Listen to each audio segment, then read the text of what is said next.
आज रानीगंज के गिरजापाड़ा इलाके में माकपा स्वर्गीय निरुपम सेन के स्मरण सभा का आयोजन किया गया। यहाँ पर डॉक्टर सूर्यकांत मिश्रा मुख्य वक्ता के रूप में उपस्थित थे।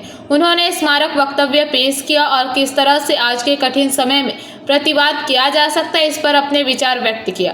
डॉक्टर सूर्यकांत मिश्रा ने कहा कि पश्चिम बंगाल में वर्तमान में एक ऐसी सरकार चल रही है जिसने आरएसएस तथा भाजपा के लिए मार्ग प्रशस्त किया है। उन्होंने कहा कि टीएमसी के शासनकाल में पूरे पश्चिम बंगाल में राष्ट्रीय स्वयंसेवक संघ की शाखाएं की संख्या लगातार बढ़ी रही।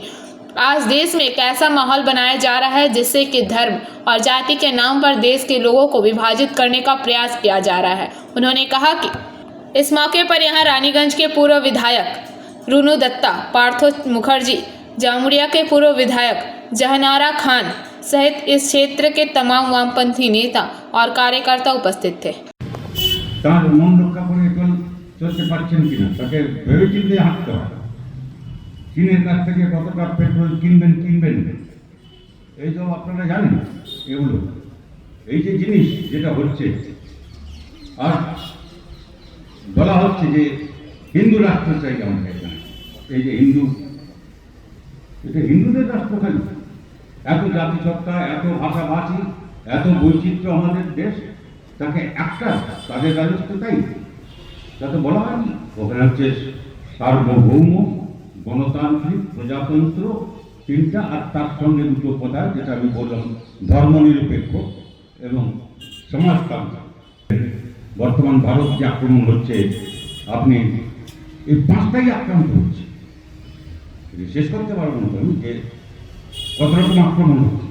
কিন্তু সংবিধানের মূল ধারা প্রত্যেকটা অংশ 1, 2, 3, 4, 5 করে এইটা প্রথম পৃষ্ঠা থেকে এই জিনিসটা আক্রান্ত হচ্ছে।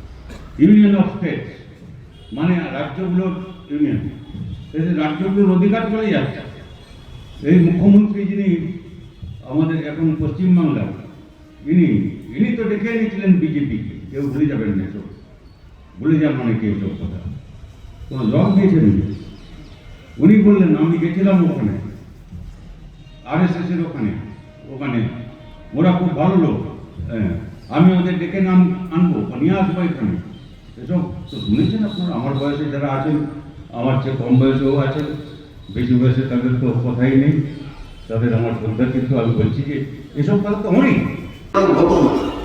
পশ্চিমবাংলার মানুষের অনেককেই হচ্ছে ডোল রাজনীতি রাজনীতির উপর নির্ভর করতে হতো না। পশ্চিমবাংলার মানুষকে সে নিজের পরিশ্রমের মধ্যে দিয়ে নিজের অর্জিত ফল সে হচ্ছে রক্ষা করতে পারে। কারণ শ্রমের মাধ্যমে যখন কোনো জিনিস তৈরি হয় এবং শ্রমের মাধ্যমে যখন কোনো জিনিস তৈরি হয় এবং সেই তৈরি জিনিস যখন বিক্রি করে আমরা পয়সা পাই, সেটাই হলো প্রকৃত শ্রম। দুই ধরনের শ্রম আছে, একটা হচ্ছে অ্যাবস্ট্রাক্ট শ্রম, অচিহ্নিত শ্রম, আর একটা হচ্ছে চিহ্নিত শ্রম। যে শ্রমের মধ্যে দিয়ে আমি জিনিস তৈরি করলাম এবং তার মধ্যে দিয়ে হচ্ছে আমি পয়সা উপার্জন করলাম, সেটা হচ্ছে যে প্রকৃত শ্রম। এখন গোটা পৃথিবী জুড়ে এই জিনিস চলছে যে অ্যাবস্ট্রাক্ট শ্রমের ধারণা তৈরি হয়ে গেছে যে তুমি বিনা শ্রমে তুমি কিছু রোজগার করো। এটা আপনি কি বলবেন, বাংলা ভাষাতে কি বলবেন? रानीगंज से सम्राट दास की रिपोर्ट, पीवीटीवी न्यूज़।